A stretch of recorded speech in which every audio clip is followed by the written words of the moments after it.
Once upon a time, there was a wise Zen master who was renowned for his wisdom and compassion. He lived a simple and peaceful life. One day, one of his former students, who had become a skilled craftsman, visited him bringing along a beautiful gift. It was an elegant and finely crafted crystal cup made by the student himself, gifted as a token of gratitude and respect. The cup sparkled in the sunlight graciously. Deeply moved by the kind gesture of his student, the Zen master accepted the gift with gratitude. From that day on, the master cherished the crystal cup dearly. Every day he would use the cup to drink his tea and admire its beauty and delicate craftsmanship. He would proudly show it to his visitors who came to see him, telling them the story of his student who gifted it, emphasizing his kindness and thoughtfulness. His visitors were amazed by the clear and flawless crystal cup. But despite his attachment to the cup, there was one unusual thing that the Zen master would do every morning. Every day, before drinking from the cup, he would hold the cup gently and look at it for some time. Then he would remind himself, this cup is already broken. This wasn't something said out of sadness or negativity. Instead, it served as a reminder to himself of the nature of all things in life. The Zen master had a profound understanding of impermanence and the transient nature of all things. This simple phrase served as a constant reminder to appreciate the cup's beauty and function in the present while being prepared for its eventual end. Days passed. The crystal cup remained as beautiful as always. Visitors continued to admire it, and the Zen master continued to appreciate it. Then, on one fateful day, a group of visitors came to visit him. As they gathered around the Zen master, admiring the crystal cup's exquisite craftsmanship, one of the guests accidentally bumped into the shelf where the cup was kept. The cup wobbled there and tumbled off the edge, and as everyone watched, it fell to the ground and shattered to thousands of tiny pieces.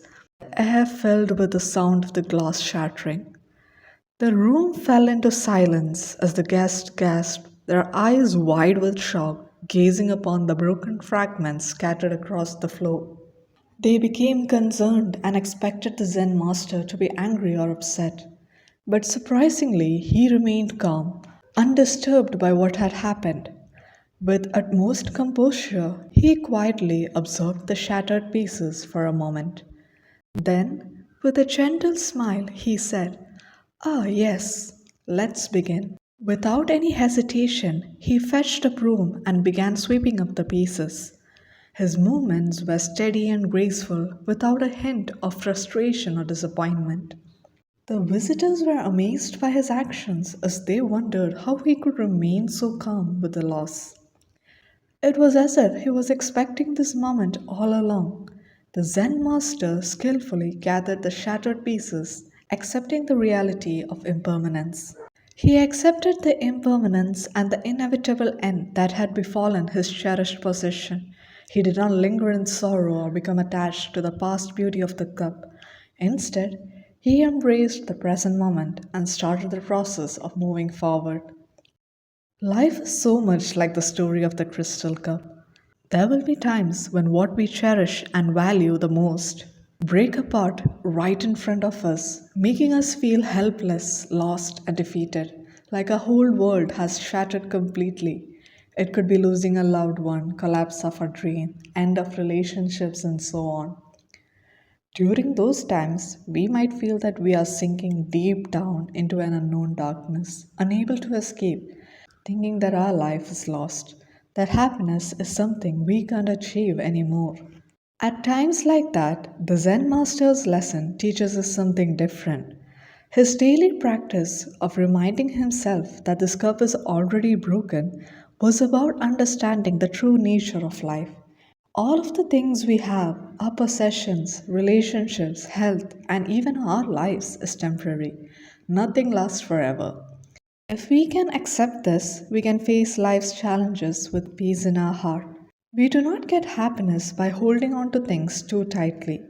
Half of our happiness comes from being grateful for what we have, while the other half comes from being okay with losing it.